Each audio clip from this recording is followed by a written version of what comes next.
Fellas, ladies, gentlemen, welcome back to the channel. We're 2 hours late here. Was wondering if we're gonna get able to do this. Welcome back to Houston Rockets Daily. Let's talk Rockets, episode number 69. It's gonna be a great summer here, folks.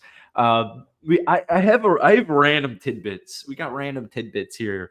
The title of this is the Houston Rockets shouldn't settle for anything, and the thumbnail is a picture of Paul George.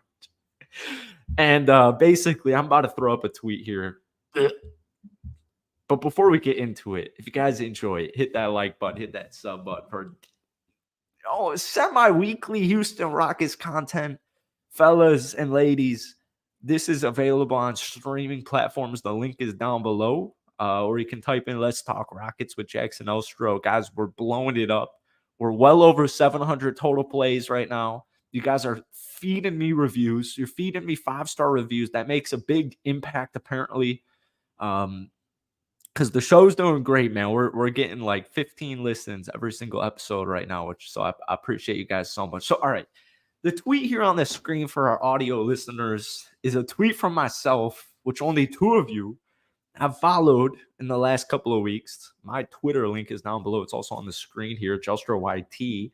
I tweeted out this morning at 11:37, feeling a little crazy. I'm out on a Mikal Bridges or number 3 trade for the Rockets. Give me a proven game changer like Paul George, and maybe we can discuss how to compensate you accordingly. Such a stupid sentence. But these Brogdon, Bridges, Caruso swaps for number 3 and dudes like Tari Eason are unacceptable. And I got to say, I don't know who tweeted this, but I totally agree. I have a couple of other tweets here that I won't pull up on the screen, but they go into the equation here. So according to Evan Sittery, the Atlanta Hawks have had discussions around trading down the number 1 overall pick. Atlanta is currently evaluating all options, but a trade down would likely indicate Donovan Clingan as their preferred target. The good news is for the Houston Rockets is, Atlanta might want to trade down to select Donovan Clingan. And, I know the Houston Rockets have had some interest in Donovan. This whole draft is super weird. The draft's in like 2 weeks. Isn't the draft in 10 days? I don't know. I've loosely the draft's literally in 11 days. I've loosely covered the NBA for a couple of years now, like just loosely. And I've never seen the NBA draft. I know I'm more into the, golf and football right now, but I've never seen the draft as a little hyped as it is right now. I wasn't around for the Anthony Bennett like I was living, but yeah, I wasn't really around for it. So my point here with this tweet, we got nobody watching this right now, which always makes me a little uncomfortable. So I'll go to my tweet here. I don't think Mikal Bridges. So apparently the Brooklyn Nets are like consistently turning down like even more than 1 first-round draft pick. I don't know what teams were in that rumor or whatever. But basically, the Brooklyn Nets keep deciding to turn down first-round draft picks and even first-round draft pick bundles for Mikal Bridges. So Houston would most likely have to give up a little bit too much for, in my opinion, a relatively overhyped player. I like Mikal Bridges a lot, and I think he would be very beneficial to the Houston Rockets. But I mean, his statistics went down this year from like the 22 games or whatever he played for Brooklyn when he got traded from Phoenix 2 years ago. And he was putting up, Mikal 2 years ago in his 20 games with Brooklyn was putting up like literally 26 points a night.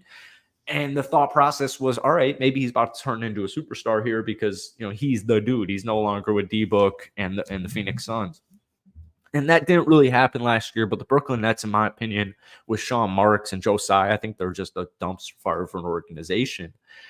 Keep in mind, we also have their picks for way too long. What's up, Thomas Perry? Thomas Perry says no Paul George. So I got a text from my buddy last night. He was watching the Mavs, Celtics game, and he was saying, man, imagine Paul George on the Dallas Mavericks. And I'm thinking to myself, Paul George on Dallas Mavericks would probably result in them winning an NBA Finals, irregardless of how this current one is going. Not with Boston. Just imagine after this season, Paul George is on Dallas. They would be immediate final contenders for this upcoming season. So the point I'm trying to make here is Mikal, in my opinion, doesn't do enough. A player who would do enough for the Houston Rockets to get to that next level is Paul George, a player like Paul George, not necessarily Thomas saying Paul George, but I'm saying a player like Paul George.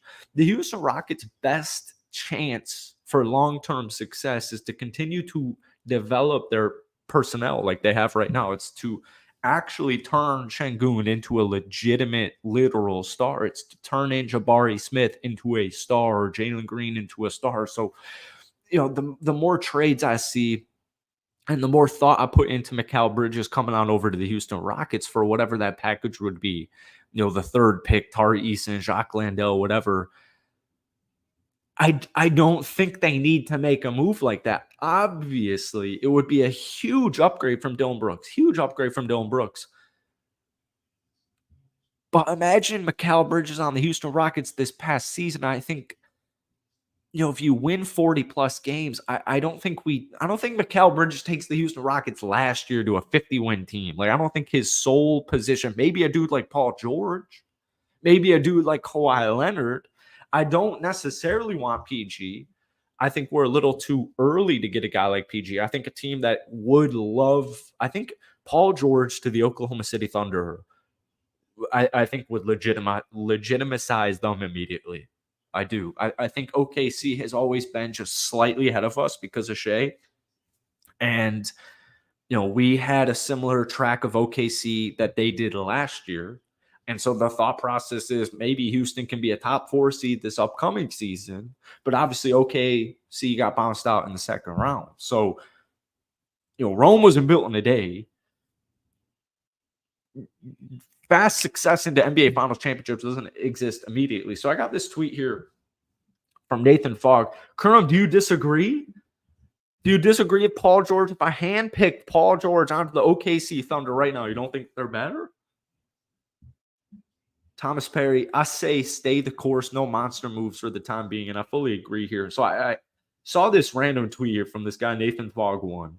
And this was what it said. I don't think we have fully appreciated how much Houston can improve just by being better at their transition offense. And if there's any big mans who know how to let his guards get out and run in this game, it's Steven Adams.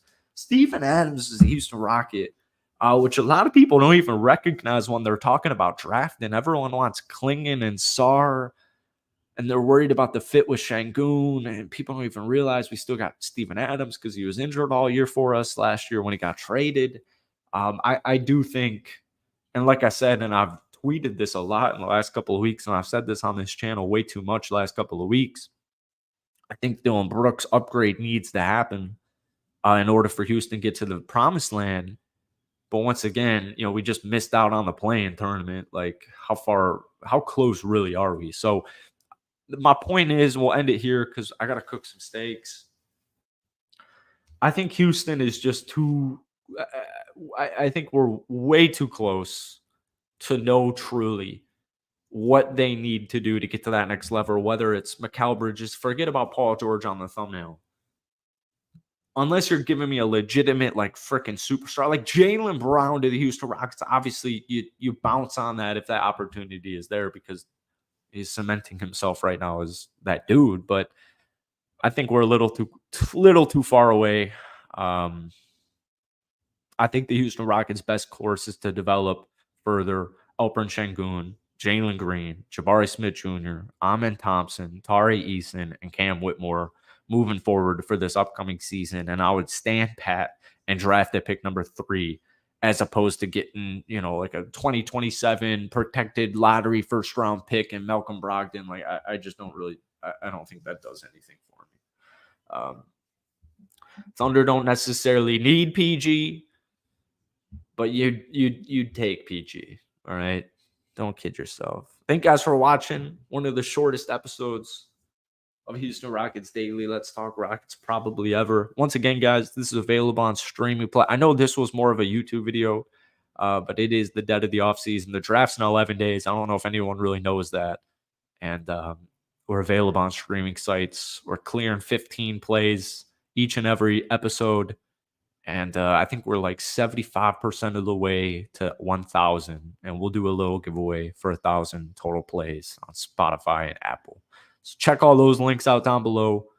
Let me know your thoughts on the Houston Rockets offseason, and we'll see you soon. Have a great weekend.